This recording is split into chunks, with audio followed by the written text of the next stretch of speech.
In November 2020, the Ethiopian government began military operations in the Tigray region against the region's ruling party, the Tigray People's Liberation Front.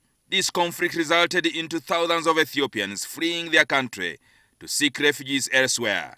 27-year-old Binyam Moraes was among those who fled for their lives. It was actually saving my life. I couldn't bring my documents. I couldn't bring any of the credentials that I had. Moraes is a software engineer whose skills could not be put to use to fend for himself as an urban refugee in Uganda. And since I'm a software engineer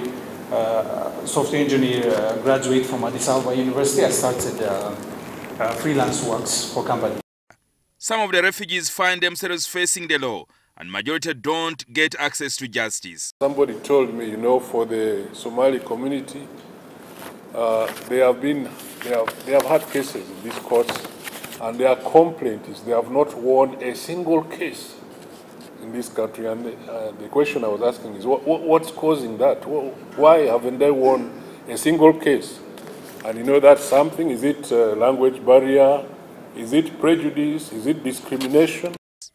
Justice Christopher Madrama Izama of the Supreme Court says access to justice is not only in the course of law. When I first arrived here, I couldn't get a job, not because I lacked skills, meaning that I didn't have a refugee ID. The main requirement was, unless you have refugee IDs, we cannot hire you. I believe that these things should be amended. Bank accounts should be accessed. For actually said, do you have mobile money registered in your account? Do you have a bank account registered in your name? That illustration tells us that justice is much more than being in conflict with the law or encountering the legal processes. To be inspired by the resilience of the refugees who, despite the hardships they face, continue to contribute to our society.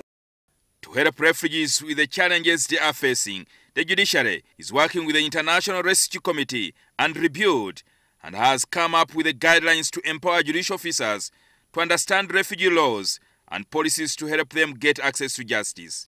It empowers judicial officers and stakeholders with insights needed to navigate the intricate terrain. This handbook is not merely a compilation of policies, it's a catalyst for change. It's a tool that will empower you, our stakeholders, to make informed decisions and to take meaningful action that improve the lives of refugees and asylum seekers.